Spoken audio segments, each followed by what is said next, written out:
Exercise 6.5 है, question है हमारे पास, फैक्टराइज करना है इसको। तो हमारे पास इसमें क्वेश्चन दिया हुआ है 2x³ y³ z4 minus 4x² y² z³ plus 3x³ y² z4। अब हमने इसमें से कॉमन करना है, तो एक में है यहाँ पे 2, 4 और 3, ये तो कॉमन आ नहीं सकते।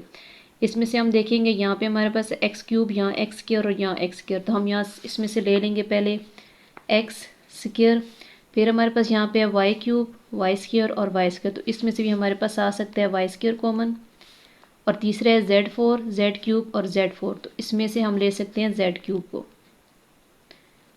अब हमने ये चीज़ कॉमन कर ली कि ये चीज़ें हमारे पास इसमें से कॉमन आ सकती थी। यहाँ पे हम इसको लिखेंगे, यहाँ हमारे पास रह जाएगा 2, इसमें से x² जब चला गया बाहर तो ये होगा x, और y³ में से y² चला गया y, और z4 में से z³ गया तो z, माइनस 4x² बाहर चला गया, हमने उसको ले लिया, वो ख़त्म हो गया, y² भी चला गया और z³ भी चला गया, तो हमारे पास यहाँ सिर्फ आ जाएगा -4।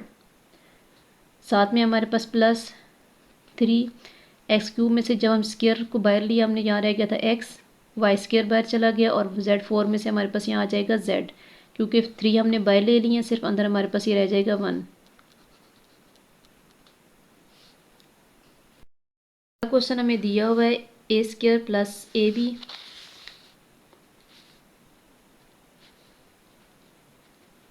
Plus ac plus bc। अब हमें जो पहले क्वेश्चन हमने जितने भी एक्सरसाइज की हैं उसमें हमारे पास है 3 नंबर्स, अब इसमें हमारे पास 4 ग्रुप दिया हुआ है, तो हम पहले इन दो में से कर लेंगे आपस में से कॉमन क्या ले सकते हैं, और इन दोनों में से कॉमन क्या आ सकता है। तो इन दोनों में से हमारे पास कॉमन a है, हमने यहाँ लिया a, यहाँ रह जाएगा a प्लस ये a बाहर चला गया, रह जाएगा b, फिर ये प्लस। अब इन दोनों में से हमने कॉमन करना है, इन दोनों में से c है, तो हम यहाँ पे लिख लेंगे कि c को कॉमन लेंगे, और यहाँ पे हमारे पास c को कॉमन लिया तो रह गया a प्लस b। अब हमारे पास जो ब्रैकेट के अंदर चीज़ आई है वो सेम है, तो इसका मतलब है ये सही है, हम लिखेंगे यहाँ a प्लस b, और दूसरा हमारे पास है ये a प्लस c।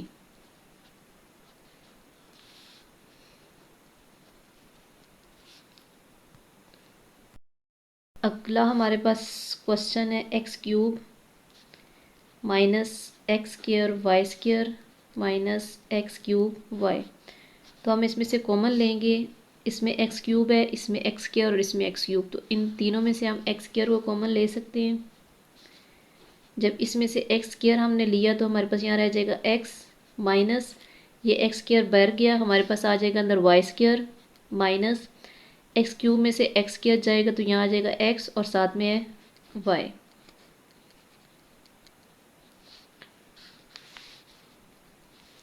फिर है हमारे पास t² plus 4t minus st minus 4s।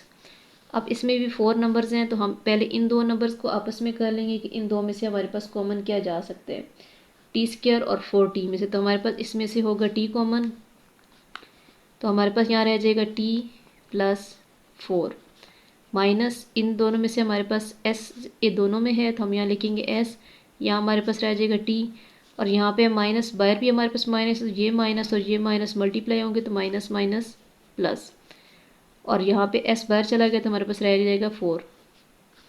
तो जब हम नीचे आंसर लिखेंगे तो ये आ जाएगा t प्लस 4 और t माइनस s।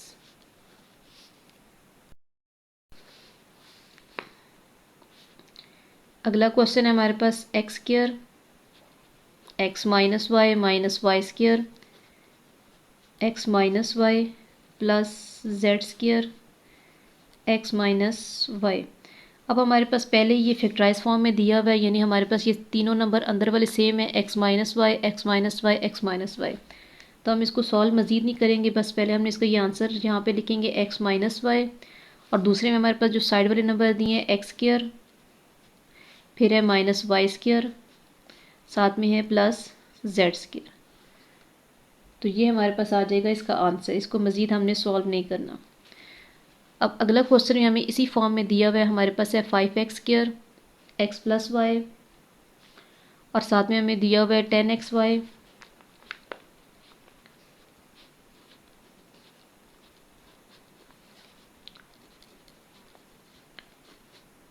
अंदर है हमारे पास x प्लस वाई प्लस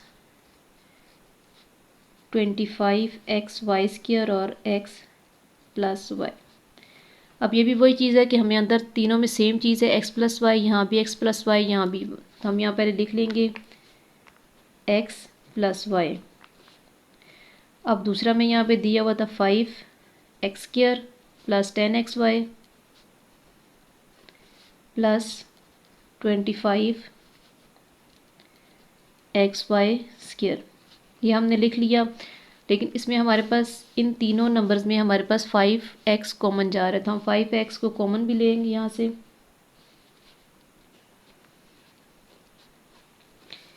इन तीनों में से हमने लिया 5x को कॉमन, तो 5x हमारे पास 5 1 ज़ार 5, x² का x बाहर जाएगा तो अंदर आ जाएगा सिर्फ x प्लस 5 2 ज़ार 10, x भी बाहर चला गया, हमारे पास यहाँ रह गया y प्लस 5 5 ज़ार 25, x हमने यहाँ ले लिया, यहाँ अंदर आ जाएगा y²। तो अब हमने इसको तरतीब से यहाँ लिख लेना है, ये 5x हमारे पास शुरू में आ जाएगा, क्योंकि इसमें साइन कोई नहीं है, मल्टीप्लाई है, तो इसलिए हम इसको शुरू में लिख सकते हैं।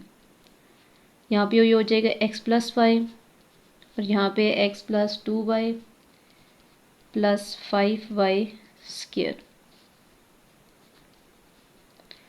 अब हमें अगला क्वेश्चन दिया हुआ है कि a designer preparing to paint a wall found that it's area 3m bracket m+7 + k m+7। अब ये हमें वही चीज़ जैसे हमने ऊपर क्वेश्चन में किया है कि ये हमें फैक्टराइज फॉर्म में क्वेश्चन एक दिया गया है, हमने इसे फाइंड करनी है, find the length and width of the rectangle, कि हमने इसकी लेंथ और विड्थ को फाइंड करके बताना है कि कौन सी लेंथ है, कितनी है और कितनी हमारे पास है विड्थ या चौड़ाई। ये चीज़ हमें क्वेश्चन में दी हुई थी 3m m+7 + k m+7। तो अब हमने पहले इसमें जो ब्रैकेट्स में चीज़ है वो हमने इकट्ठी कर लेनी है, m+7 और दूसरी चीज़ में दी हुई है 3m + k। अब ये हमारे पास हो गया इसका आंसर, मज़ीद इसको हमने कुछ भी नहीं करना। अब हमें क्वेश्चन में दिया हुआ था कि find its length and width, तो अब हमने देखना है कि इसमें लेंथ हमारे पास क्या है। तो इसमें जो हमारे पास लेंथ आई है वो जो हमारे पास ये बाहर चीज़ दी हुई थी 3m + k, वो हमारे पास इसकी थी लेंथ।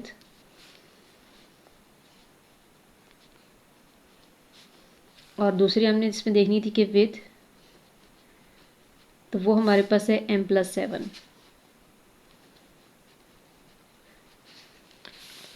अगला क्वेश्चन है कि area of rectangle is 24a² b - 18ab², find its length and width. यानी एक रेक्टेंगल के एरिया में ये दिया हुआ है, हमने इसमें लेंथ और विड्थ फाइंड करनी है। तो हम यहाँ लिख लेंगे पहले एरिया ऑफ रेक्टेंगल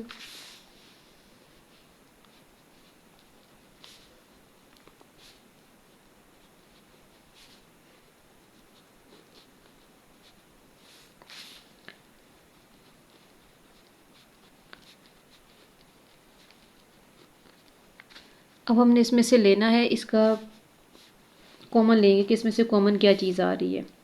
तो हमारे पास इसमें से 24 और 18 हमारे पास जा सकते हैं 6 के टेबल में, तो हम यहाँ पे लिख लेंगे 6 और इसमें a भी है, इसमें भी a है और b भी दोनों में हमारे पास है, तो हम साथ में a और b को भी कॉमन लेंगे। तो हमारे पास यहाँ आएगा 6 4 ज़ार 24 होते हैं, हम यहाँ लिखेंगे 4, a को हमने एक बाहर ले लिया तो अंदर आ जाएगा a और b भी हमारे पास बाहर चला गया, a की b था तो वो बाहर चला गया, फिर माइनस।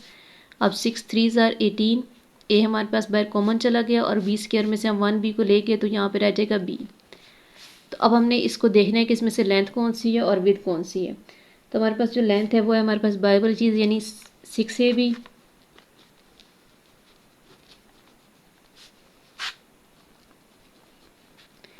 और जो विड्थ है वो हमारे पास है 4a - 3b।